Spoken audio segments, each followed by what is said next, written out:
Nope, I did it again.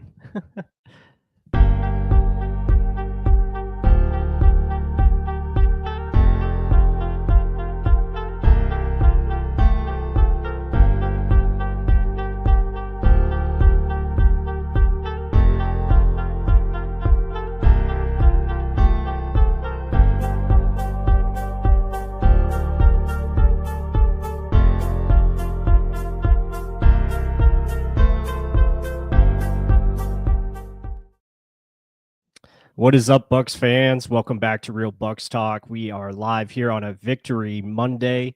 Buccaneers win the NFC South yet again. Hope everyone is having a great Monday, great week to the new year, and obviously Happy New Year to you all. Man, what a game yesterday. That was something.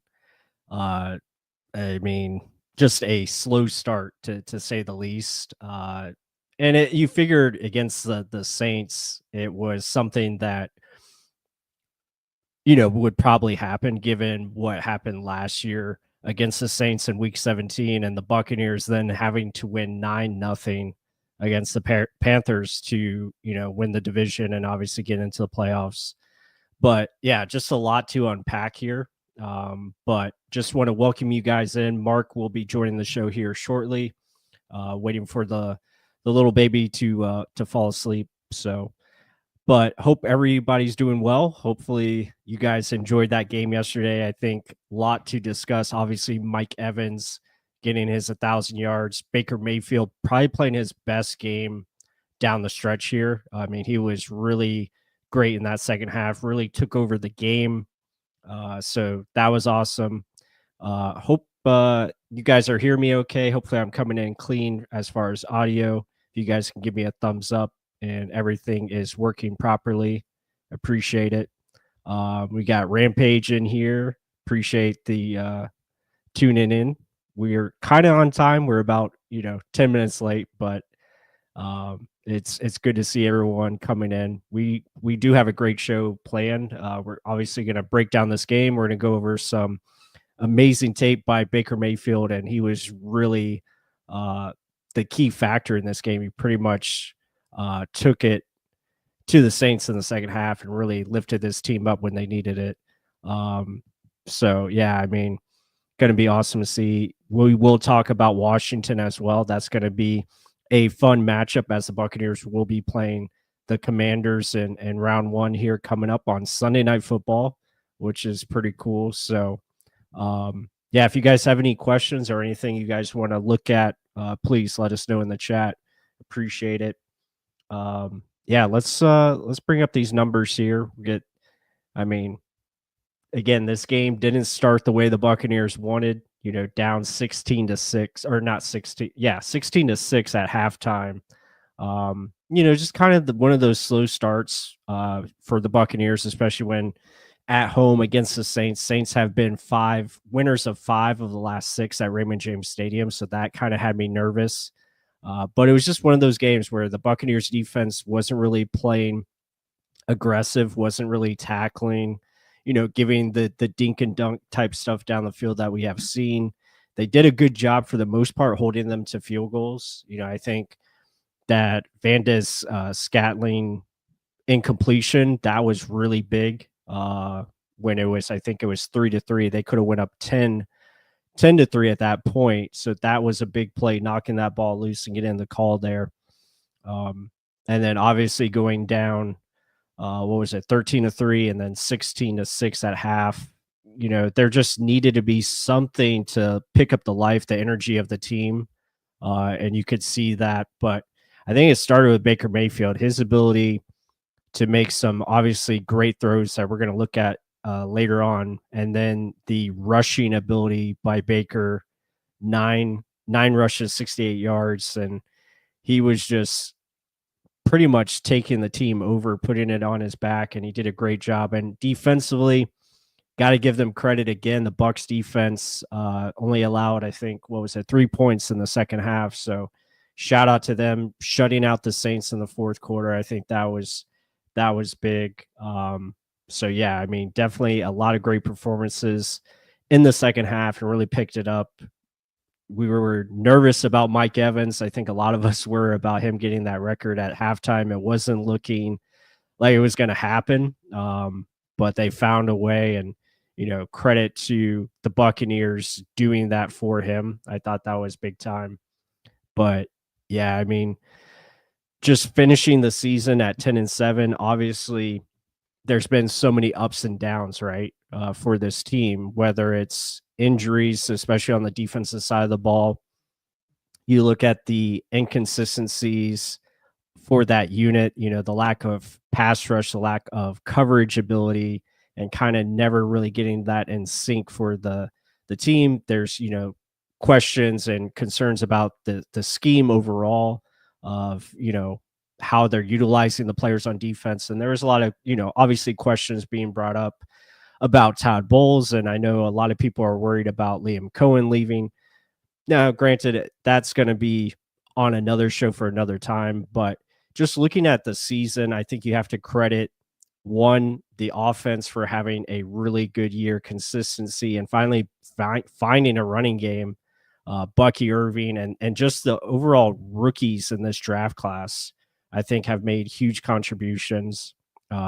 Also, the Buccaneers are the second youngest team in the NFL, and that can't go unnoticed. So there's a lot of asks to be put on, or a lot of responsibility put on these young players, especially on the defensive side of the ball, because they don't have the depth across the board, especially when key guys go out like Jamel Dean, Antoine Winfield, Jordan Whitehead.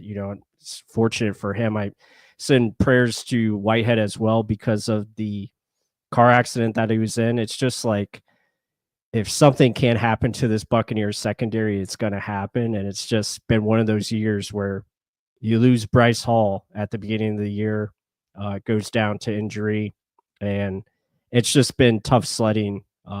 You're trotting out, your fourth and fifth corner out there, and it's tough. And then the inconsistencies at linebacker as well.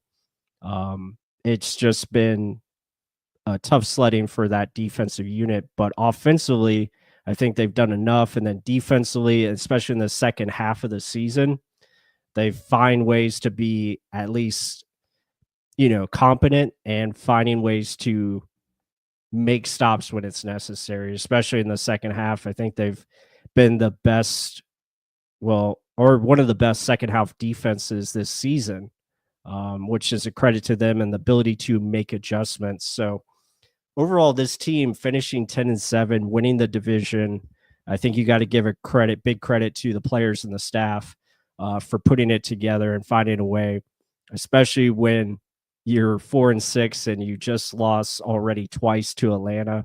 You're probably thinking, probably not going to win this division. Atlanta had a big edge, going into that bye week. They were 6-3, I think, at the time. And yeah, that's just I think the biggest lesson you can take away from this team is you just continue to fight. There's no stop, there's no quit. There's, never saying, this is it. We're always going to continue to fight. I think that is a big credit to Bowles and his staff. And I think you have to give him, some love there, because that is tough to do, especially when everything is going against you and you find a way to get this team to turn it around. So, shout out to the staff and the players. But getting back to this game, again, this was a do or die game. Buccaneers had to win and just got some really good performances across the board. You look at on defense, look at Josh Hayes with 11 tackles, Levante David, diving out and making pass breakups, and Zion McCollum making some good plays. Yaya Diaby was doing a really good job. Four tackles for loss. That's pretty good for him. He also got a sack. So he's been picking up his play. So that is definitely a good sign. Vita Vea finishing the year with 7 sacks. You look at Kalijah Cansey leading the team in sacks. So a lot of good things from the game yesterday. As wasn't pretty by all means, a lot of flags, a lot of penalties. I think we had 12 flags. So that is something you want to clean up, especially going into this week against a Washington team that, they are pretty good. I mean, they have won a lot of games. I think they finished the year with 12 wins. So no slouch. They have a rookie quarterback who's been amazing. And, definitely they're another team that just continues to fight. And we'll discuss that as we continue on here. But um, yeah, just looking at it, I mean, just credit to Baker Mayfield and his ability. I mean, you look at his numbers, he was just awesome this year. I mean, he's been really good. Yeah, you don't want to see the 16 interceptions, but a lot of production, 41 touchdowns. I think he had 44 touchdowns overall, 4,500 yards, putting up career highs, I think, for his career. I mean, this was his best season overall. Most yards, most touchdowns. And again, really did a good job. Of course, you don't want to see the 40 sacks. We want to see that number go down in the future. That is quite a bit. He tied last year, same number, 40 sacks in both seasons, but the quarterback rating much better. QBR is up as well. So yeah, a lot of good things from this game, and just his ability. I mean, we'll get into it, but those clutch plays he made in the fourth quarter, the 4th and 8, like crazy. Just like, as a Bucs fan, I don't know how long you guys have been watching Bucs football, but 4th and 8 usually doesn't go the Buccaneers' way. Like, that usually doesn't happen. And for them to get that done and then follow that up after all the penalties with the bogus unsportsmanlike conduct penalty against McMillan, which was kind of stupid. And then after that we get another holding call, and it's 1st and 18, and then he just delivers, I mean, 2 absolute dots on 4th and 8, and then the touchdown to McMillan, just unreal. And then even the play to Bucky Irving to close it out, like, that is just, when Baker's playing like that, I mean, this team can go places. It can. The offense is that good that it can overcome the defensive issues. And I think if this defense can get healthy going into this week, if Winfield and Dean come back, that is going to be a big bonus for the unit. And you hope that's what happened. But I want to get to the chat here. Christopher Cole, appreciate you always, joining us. Victory Monday. It's awesome to have another one of those and finish this season out pretty strong, winning 6 of 7. I think a lot of us, when we were talking about this a couple months ago, we thought, okay, Bucs have a chance to make a run, and that's what they did. They took care of business. Gulliver Brown, good to see you.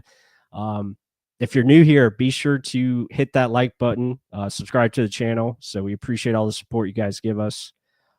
Game on, good to see you in here, man. Yeah, playoffs again. Let's go. It's going to be pretty fun. Sunday Night Football. If anyone was at the game last year for the Eagles, that was quite the atmosphere. So I'm hoping it's like that again. Get Ray J rocking. Always a fun place to be when it's loud. And obviously it's going to be very nice weather, in the 40s. So it's going to be cold. So that should be, it should be awesome to see. Yeah, Baker's great, but I wish he wouldn't play.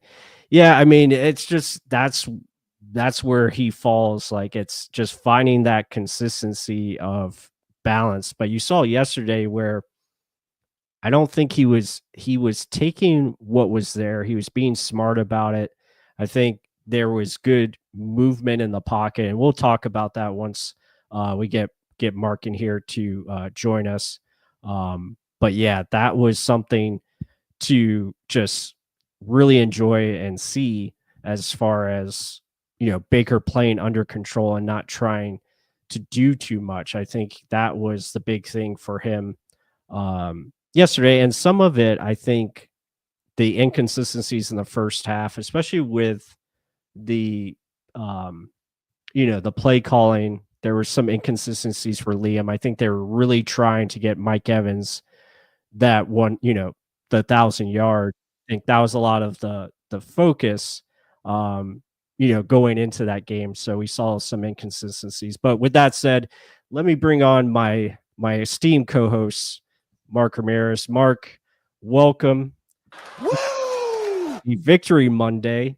It is awesome to be back here live on Real Bucs Talk with you, and obviously a lot to dive in to this game as we watched it kind of just almost crumble, but the Buccaneers just they just keep fighting, man. There's no die in this team, and you have to respect that. Yeah, it was kind of funny because one of my friends, as a Browns fan, that was talking about Jameis Winston midseason. Like, don't worry, it's going to be a roller coaster. You're going to come back down to earth, and little did you know, it happened. Right. But then same thing. I was like, no, we're going to come back. We're not going to just score 6 points. This offense is good enough. And again, it's always self-inflicted. We're missing, we're rushing, and it's like this team always plays to competition. Like they get confident, they're like, "Oh, we can do this," and then look what happens. Then they turn it on late, and it looks like no one can stop them. So either way, though, like you were talking about it earlier, Mm. Baker, when he turns it on, it's insane. Some of the throws he can make.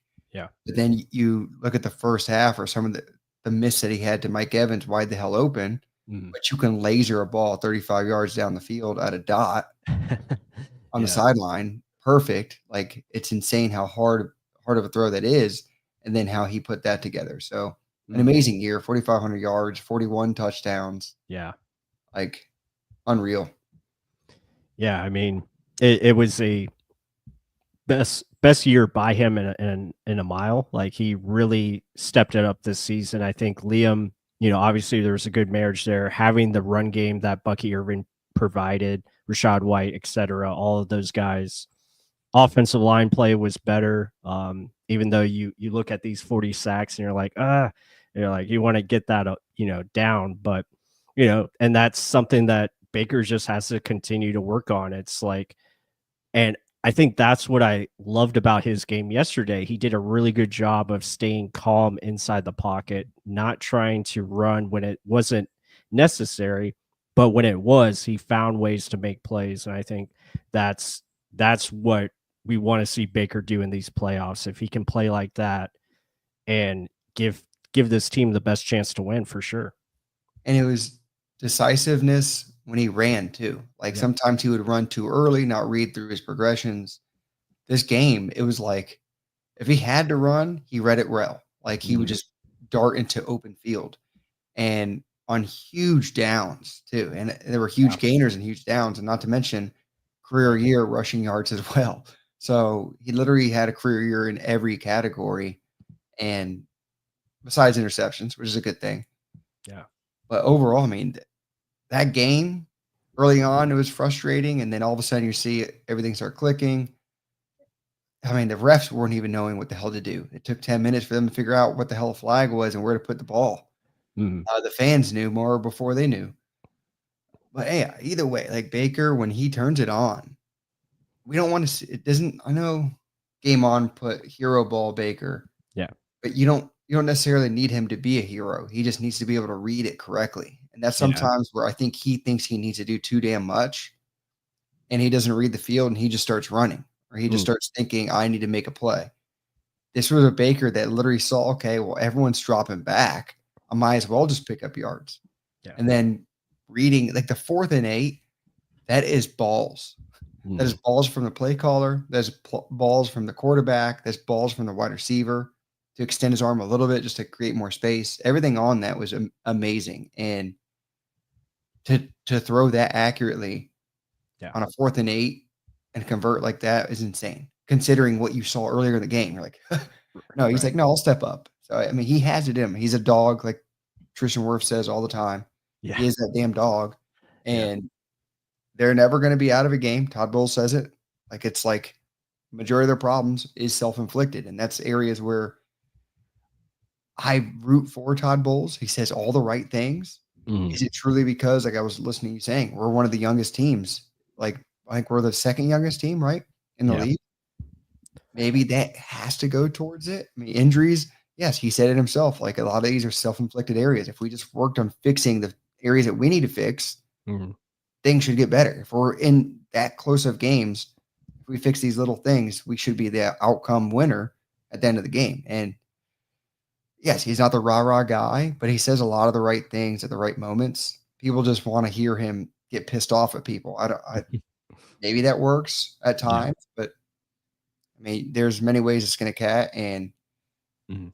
at the end of the day, he won an other NFC championship or NFC South title. Right. It from looking at our division, yes, it's not the greatest of things, Mhm. but still, the other teams could have had it, and he stepped up and they took it. So let's see. I mean, playoffs. I'm excited for this. Like I heard you talking about it, but Yeah. hey, rematch against the Commanders. Let's see. Let's see what they Mhm. can do. Yeah, absolutely. I think you're talking about Todd Bowles there, and what I mentioned earlier. I think you have to give him credit for always keeping this team focused on what is next, not trying to get sulking into the past too often. I think you have to give him credit for that because he continues to find ways to get this team to just continue to play, and they just keep on going about their business. Yeah, it's not always going to be pretty, as we've seen the last 2 years with the 4-6 starts, but you have to look at it from a week to week basis. I mean, you lose one of not only just your most impact player from last season in the first game, and we're going to talk about that, losing Antoine Winfield week 1 against the Commanders, and he just wasn't ever the same after that. And it's been, obviously a down year for him because he had such a great season last year. So you lose him, and then you lose Jamel Dean as well. You lose Bryce Hall first week. You're already down to your 4th and 5th guy. You're playing Christian Izzy at quarterback, and we'll have that Outside, on. Yeah. So like it's tough. And obviously the linebacker play hasn't been what they thought it was going to be. Um, defensive line, some of that where the edges haven't really produced as we thought.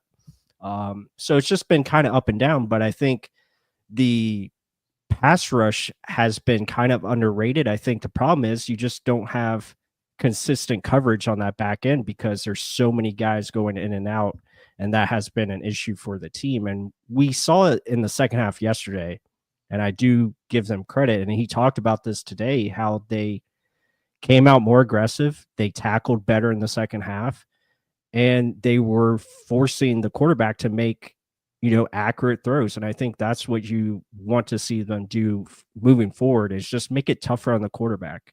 And if they do that, they have a good chance because we know this offense can score. I know it was a slow start yesterday, but this offense is legit. They have all the weapons they need. They're going to get Cade On back, who's going to be a big boost to the offense in the run game and also in the passing game. So there's a lot to like as far as this team moving forward into the playoffs if they can be healthy. That's the biggest question mark right now. and I heard you mentioning it earlier. Like Mhm. our defense first half is 30th in the league. Yeah. This is something Greg Allman said in the press conference, which I thought was telling. He's like, you're 30th in the league in the first half, but you're second in the league in the second half. So it's like you lock down. What's the difference? He's like, listen, I tell them the same damn thing. Mhm. It's they need to realize, wake the hell up. The game started and let's play. I thought that left with Devin White, but clearly, I don't know if it's just they need to get the lights ready. But I mean, we Mhm. look at the Eagles game last year in the playoffs.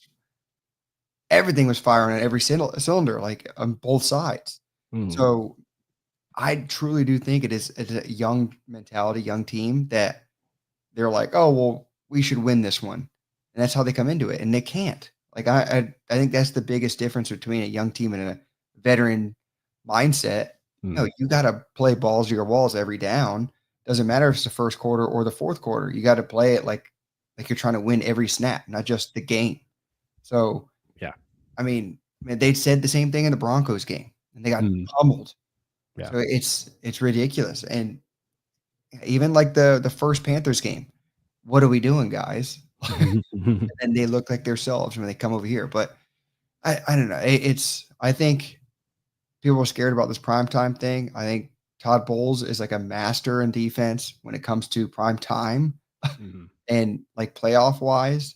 He'll move things around. He's already showing it the second half of the season with moving Canty around.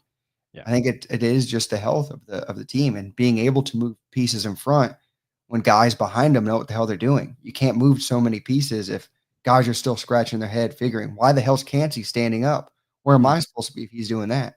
So Right. there's a lot that goes into it, and with health comes faster production and guys knowing where to be, and especially if Winter Owenfield Jr.'s on the field, yes. Yeah. But like you said, with Cade Otton too, Yeah. your offense can be only better, only better. And a guy that play once he's in the lineup, he ain't getting out. Yeah.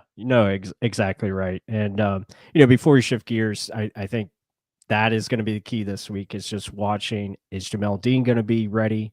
Is Antoine Winfield? I think Winfield's going to play because he was close last week. So I think they were just getting him, being precautious and making sure he's ready for this week.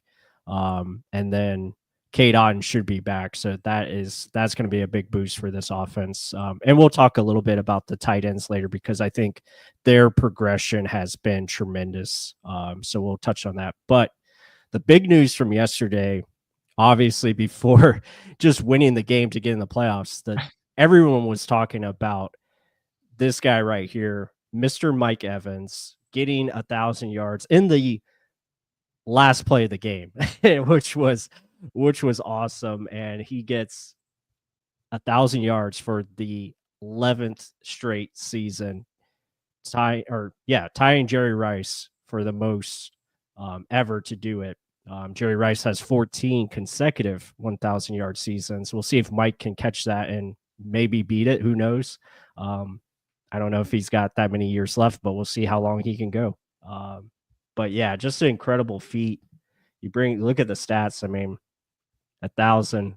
I mean, he even beat 2017. 1,001 was 2017. So, and he gets it with 1,004 on this year. So just he's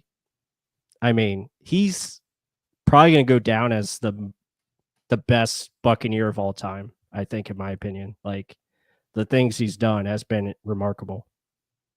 And that's telling. I mean, you're talking like Derek Brooks, all defensive guys. He clearly the offensive best player. Right. But I think what he's meant to this team, especially from 2014 and going through those down years that we had and not making the playoffs until Tom Brady got here. And, I think him just being consistent in the community, being an outstanding guy, being loyal to the franchise. He could have left.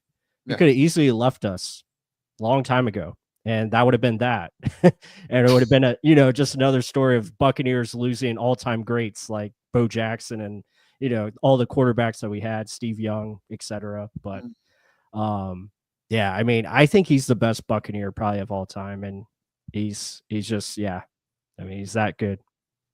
Yeah, I agree with that. There's no argument on this side. Like the amount of time he's been in the league, just putting it up, not getting the recognition because of Tampa, but still he loves it here. I think he even said it in his press conference. Like, I wasn't going to leave. I was just playing the business part of it. I was like, oh yeah, it's understandable. But it's like he's in the running for, was it Walter Payton of the Man of the Year? Walter Payton Man of the Year, right? Right. And again, he should get it with the amount of years he's been doing this. But again, Travis Kelce's blue eyes and Taylor Swift, that ain't going to happen. It is what it is. Yeah.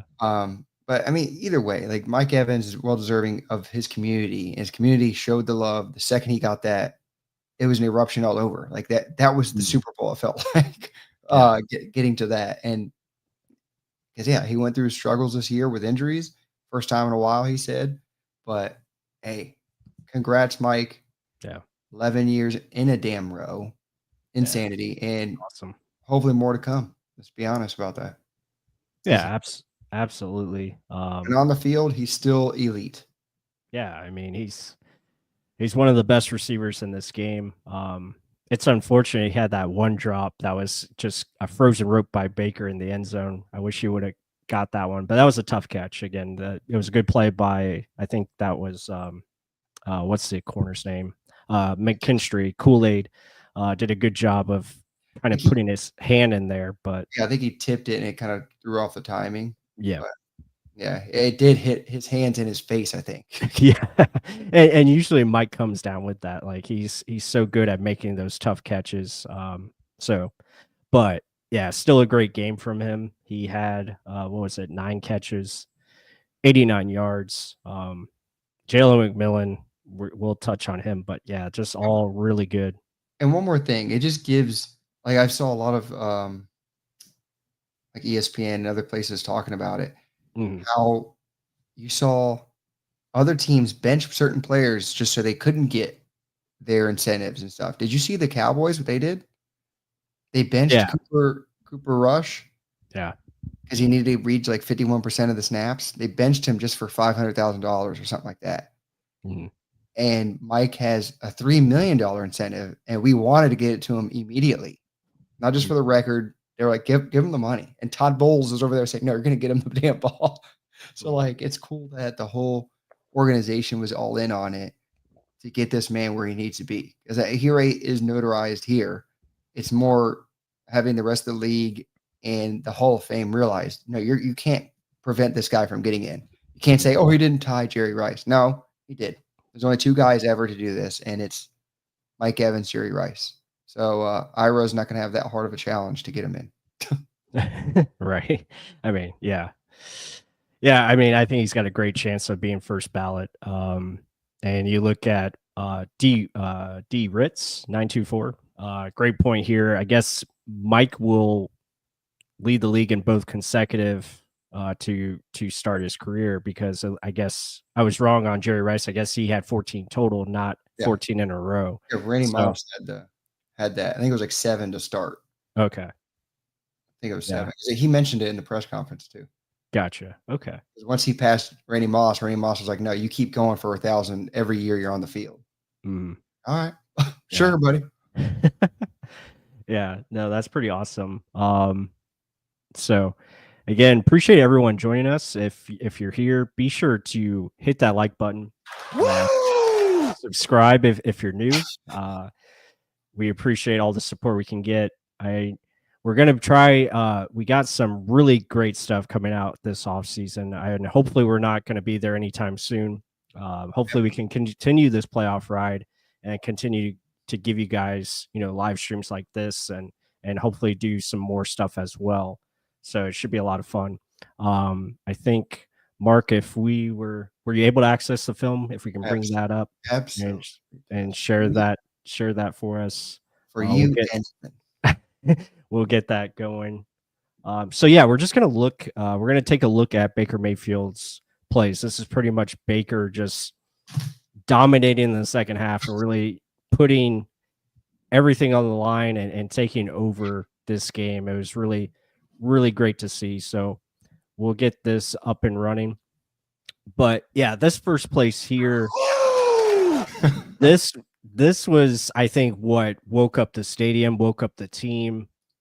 Just this run. It's third down, and Baker's ability to remain patient, find a seam to get through, and then he just gets up on top of this guy and says, "Yeah, we're here, and we're going to take over this game." So that was a big important play, especially on third. I think it was like 3rd and 6, 3rd and 7. Huge play again. Making sure, okay, he's got nothing open really, finding ways to make a play, and that's what Baker did. He was just under control the whole time. Yeah, like I mentioned too, he read it. He read Yeah, the play. It wasn't like he just scatterbrained and ran immediately and ran into a guy like he's done in the Cowboys game, right. right? Per example. But look, I mean, he's reading, okay, it's man across. We got a safety coming in to spy me. We got a deep safety. There's an alleyway of nothing but green space all in front of me. Let me get the hell out. I love that he breaks the tackle here, the arm tackle, gets upfield, gets down, tries to get a flag here, doesn't get it, but still he's pissed off. Baker pissed off. I say this almost every game. Like he almost needs a run like this just to get himself in the game and angry. He plays Mhm. better angry. Yeah, for sure. Yeah, again, and here's another one. This is, I think, it's second and I don't know forever, and he finds a way to get a big gain, setting up a 3rd and 6.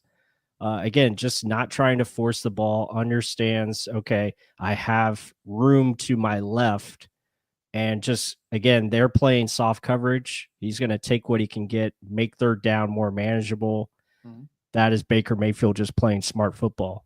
Yeah, like you mentioned, if they're dropping back in zones, they're giving me all that space, might as well take it. I mean, and teams are they're daring Baker to throw it. They want to intercept him in these zones where he forces it and he's not doing it. Look at all the field. Look at this. If you see this, Yeah. yes, you made the right read. Get the hell out, go pick up a first or at least pick up some yards. Like everyone was covering Mike. Oh, they're looking for that 1K, right? Well, I'm not going to force feed it and throw an interception. Look at the alleyway to just run through, pick up yards, and then just doesn't go down easy. Like that's just a Baker mentality. Dude's nuts. Yeah. A dog. Again, a dog. Go ahead. Yeah. Plus. No, absolute dog. And his ability to maneuver the pocket. Again, he's going to do it here. This is the touchdown to Payne Durham. I love this, just stepping up and then throwing a rope. But what he did here is he did a better job of keeping his eyes downfield. I think at times he tends to drop his eyes. So he did a good job of resetting here, trusting his offensive line, trusting the pocket, and delivering a strike. That's top quarterback play right there. Yeah, but if you look at the play itself, like he's waiting for this to develop. I mean, it's McMillan trying to do a fake in, then come back out, and then Mike Evans just doing a little corner. Look what both of them do. They both fall like on their butts here. They get tangled up here. He's getting pulled. It's probably a jersey pull. Should have been a holding. He's falling. Mike's trying to get around 5. Can't happen.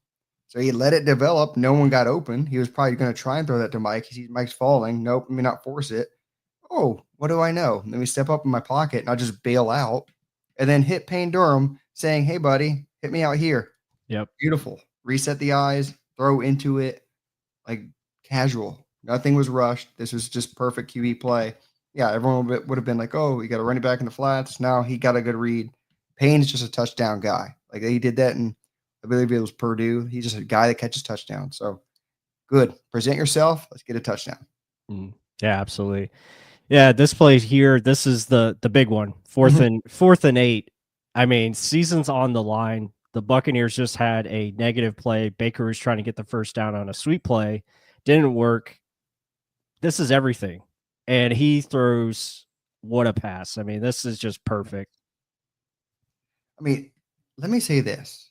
Again, I already mentioned the amount of balls that Cohen has to call this, the amount of balls that Baker has to just stare down Mike to get that safety, everyone leaning towards Mike, right? And then immediately switch over to McMillan, step up, and just deliver this floater. And then he gets hit. He gets hit. Boom, right there. Perfect. I love the McMillan little slight push. Like as you can see, his extending of their hands there. And then look at that. You can't get better place than that. Balls to the walls, my man. Yep. Yeah, awesome job. I think we'll see on the next play as we let it run. I think I have the reverse angle here, but yeah, just a great throw and anticipation, throwing to space. This is stuff we've been asking him to do, and he finally does it on this play. Just a great throw, knowing he's got the win. I mean, the ball's not a perfect spiral, but it gets there, and just awesome job. And then this play. I mean, this is probably the throw of the year, like the whole NFL. Like this throw is nuts. He's not even on his feet when he releases this ball. He's got both feet in the air, and he throws this ball perfectly. Like crazy stuff. Best throw I've seen Baker ever make in his career. Like that was insane. And this is, I mean, McMillan isn't the most wide open guy. Surprisingly, somehow, some way, Mike Evans is wide the hell open in the middle of the field. Yeah. But he goes with the out route to McMillan, back of the end zone. Look at Mike, wide open. Like he could have gotten the yards he needed right there on that play. But he's like, no, we need to win the damn game first.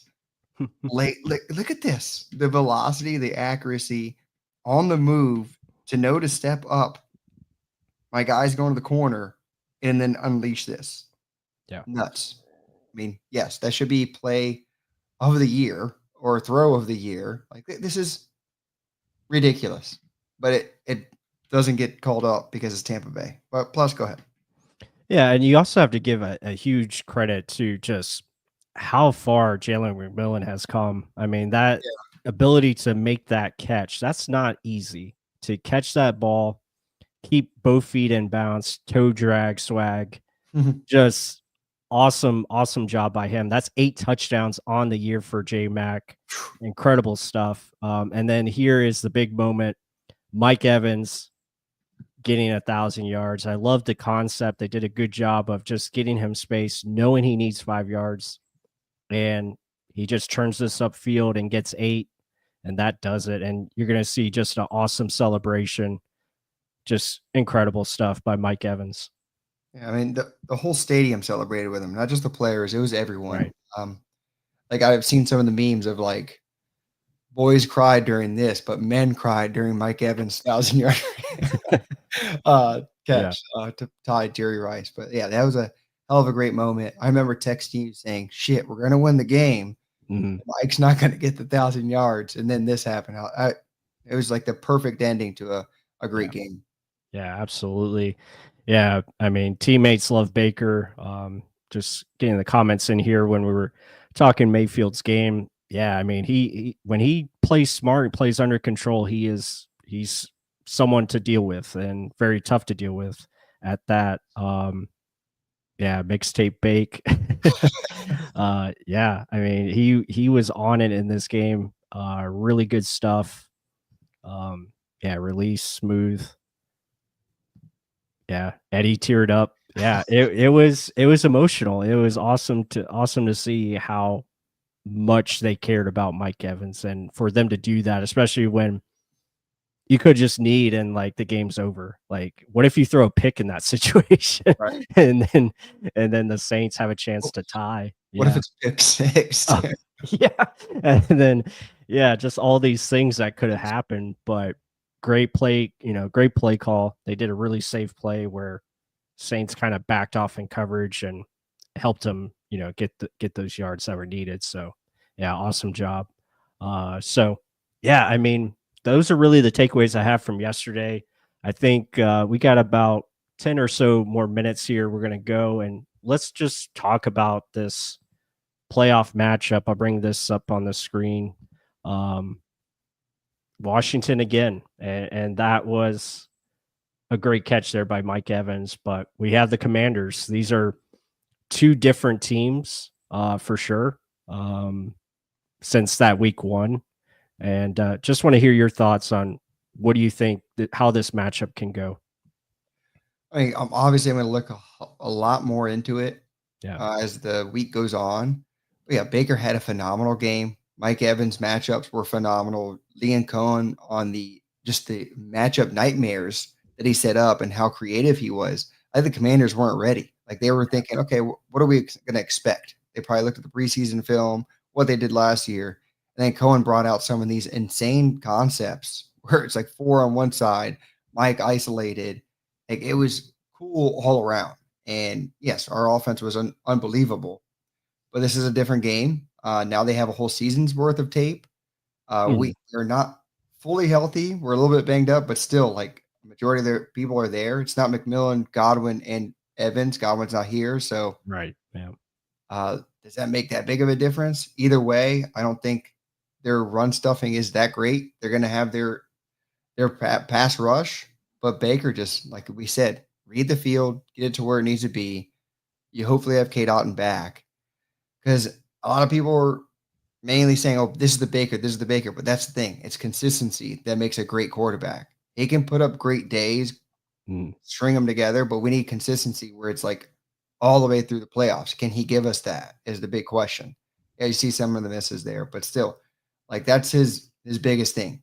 Do it for 4 quarters. In the playoffs, everything matters. So he Mm. can't be down 20 points in the playoffs and expect to come back every game.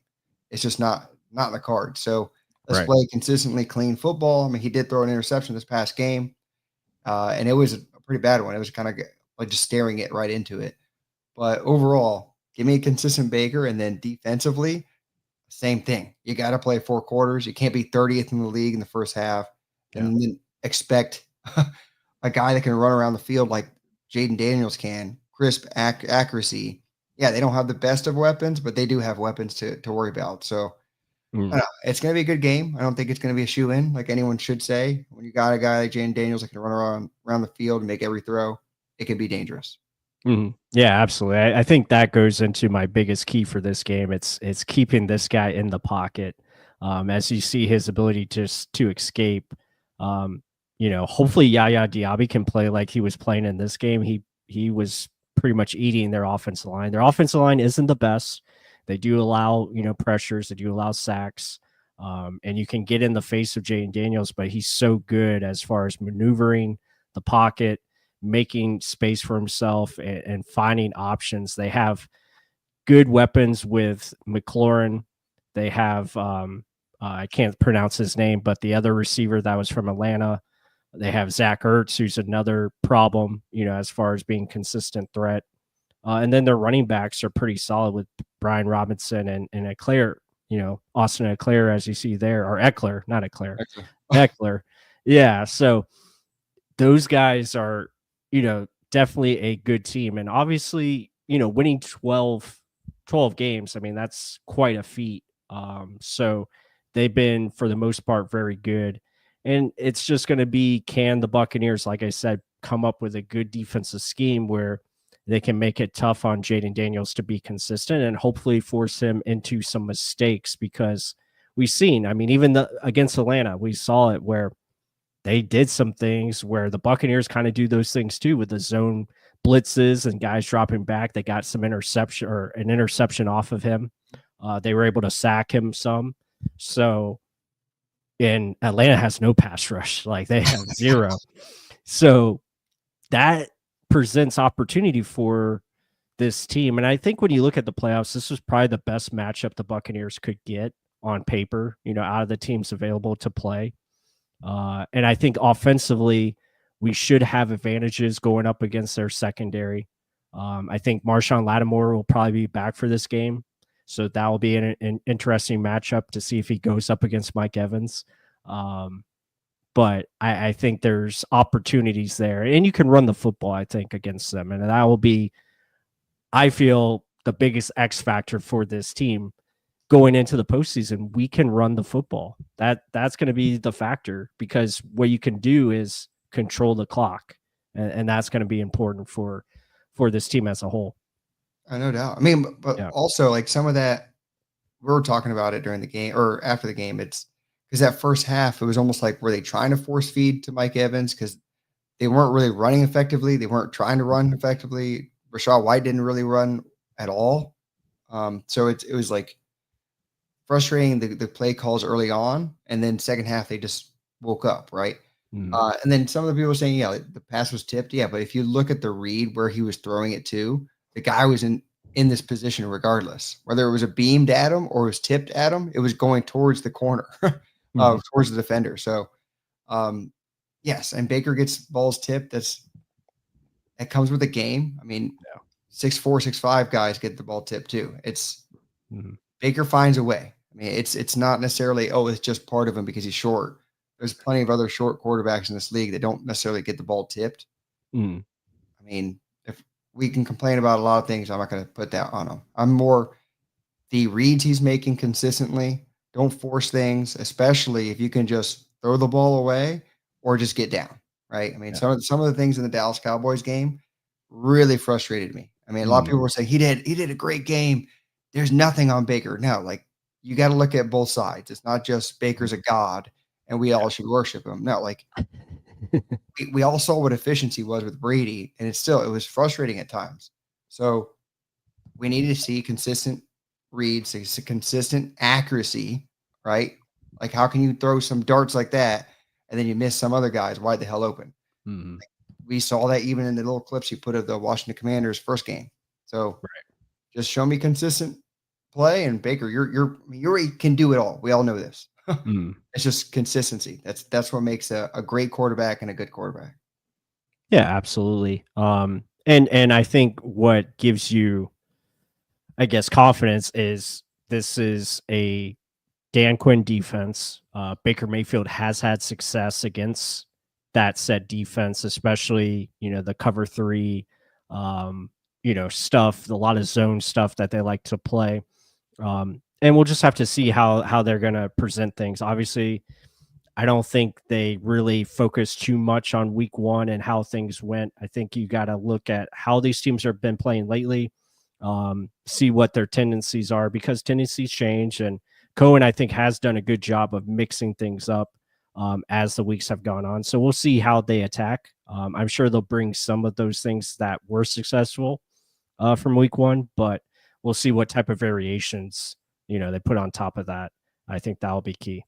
Yeah, we weren't running the ball well at all that first No. week. Just the first 4 games, I think. And Yeah. then it started slowly catching on.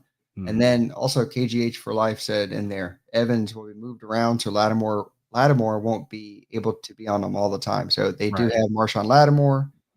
It almost looks like it was meant to be. So Yeah. McMillan, the Keenan McCardell clone. Let's see. Let's see you step up just like you've been doing this whole span. Keep it up. It's in the playoffs. Don't get blinded by the light. Just keep going. And Kate Otten, feed him. Yeah, Kate Otten, I think, is going to be a huge addition just because he opens up so much underneath, and his ability to block just gives you another safe option, reliable option as well. So that'll be important. But like you said, I think the increase of Bucky Irving and this run game, how we can use multiple guys, Rashad White, I think will be involved as well in the passing game. So those are all factors to look at. But I think the key, again, it's going to come down, can we, control the ball, take care of it, no turnovers. Penalties, I think, are going to be something to look at as well. I talked to you about this. We have a crew staff or referee crew that is 4th most in flags thrown. So there might be some flags in this game. You just got to hope Buccaneers are the ones not getting them or at least keeping them to minimal, for most of the game. I think we can't come into this game having 12 like we did yesterday. That's going to be not pretty for us if we do that. Yeah. And please start fast. Find a way. That's the key. I mean, hey, we won a game finally when not leading first. But yeah, the key for this team is you got to come out scoring. I think if you can, win that coin toss, you take the ball and you try to go put points on the board. That's going to be, I think, the motto for this team. They know how much better they play defensively when we have the lead. So that's going to be important for Sunday night.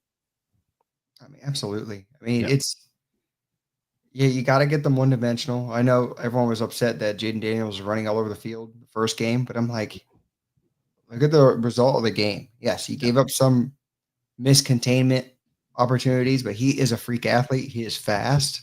Yeah. Yaya was getting pressure nonstop in that game. Can he continue it? Let's see. Like you just said, there's going to be times where pass rush is going to get there. The Falcons got pass rush, and they don't have much of that. So yeah, can we contain them better in this game? Remains to be seen, right? Hopefully so. I mean, we have results. We have a lot more game tape to go off of throughout the year. Someone up there was saying, look at the Saints game because they stacked them 8 damn times. Yeah. Yep. Exactly. That was during the Dennis Allen time. Yeah. But like you've said before, he's actually a good defensive coordinator. He's just not a great coach. So take some stuff from our NFC South foe, right? But overall, like you said, good matchup for us. There's no big weapon besides Jaden Daniels they have. And if you're going to put it all on him, I'll take it. Yeah. I mean, I'd set the dogs on him, but you can only do that if you start fast. You can't start sending those blitzers in or having your big guys get after them. So it all doesn't come down to Baker. It comes down to the team executing. Pretty much what it is. So let's not just make Baker the guy that has to carry the team. That's one thing where I get frustrated. There's a lot of guys that got to go into it. Yeah, absolutely. They have to play team football, I think. Like you said, they're going to have to play smart. And again, get that quick start fast, find ways to be aggressive, and defensively against their offense, the Commanders, they hit a lot of big plays. So that is going to be the thing to watch for. You can't allow that big play. You have to be smart in how you attack them, and hopefully we can just force turnovers. Like that should be the mindset, force turnovers or try to get them off the field some way, somehow, whether that's holding them to 3 or, forcing an interception. So, plus, I think you need to bring up Farouk Kawab's comment. oh, yeah, I know. Yeah, Logan Hall. Yeah, I mean, let me see if I can find him on the stat sheet here. He did not have a great game yesterday. He was pretty much dominated by Trevor Penning, especially in the run game. He made But, one good play in the run game. He did. He did. He wasn't going up against Penning that play, but let's see if I can bring up his stats just to shout him out here before we leave. I think he got a flag, and the very next play, he stopped the guy. Wasn't that how it happened? Yeah. Yeah, that was early on. I think that was on the first drive. He got a false start, and then he actually made a tackle at the line of scrimmage. Yeah, it was shocking to all of us. But I mean, credit to him. Credit to him. 5.5 sacks this year after only having half a sack last year. So that's major improvement, career high for him. 28 tackles. That's also a career high.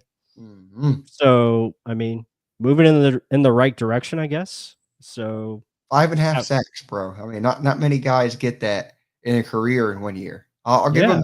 He had a hell of a sack total year. Yeah. I mean, if we want to, I mean, we break it down by game log. I mean, he just had like 3 really good games, and that's what it came down to. He had 2 sacks against Atlanta, 1 against Philly. I don't know if that's real or not, but whatever. 1.5 versus the Chargers, and he had 1. He had 1 against the Panthers. So, yeah, I mean. And guys, if I misspoke about Dennis Allen, forgive me. But yeah. But hey, Logan Hall, he has improved every year. I will say that. And it was a career year. And I think he'll always be a rotational piece, a good pass rusher on pass rush specialist. But to be counted on consistently on down out basis, I don't know. He evolved his swim move to a double swim move. Yes, I agree with that. He did. Yeah. He just keeps swimming. Just keep swimming, guy. Hey, that's what you got to do. He faces a big season next year. He enters a contract year. Should be interesting to see if he can ever get that 10 sack mark that he talked about. But credit to him. Credit to our other defensive tackles. I think we were top 5 in defensive tackles sack totals as far as having 7.5, 7, and 5.5. So that's pretty cool to see.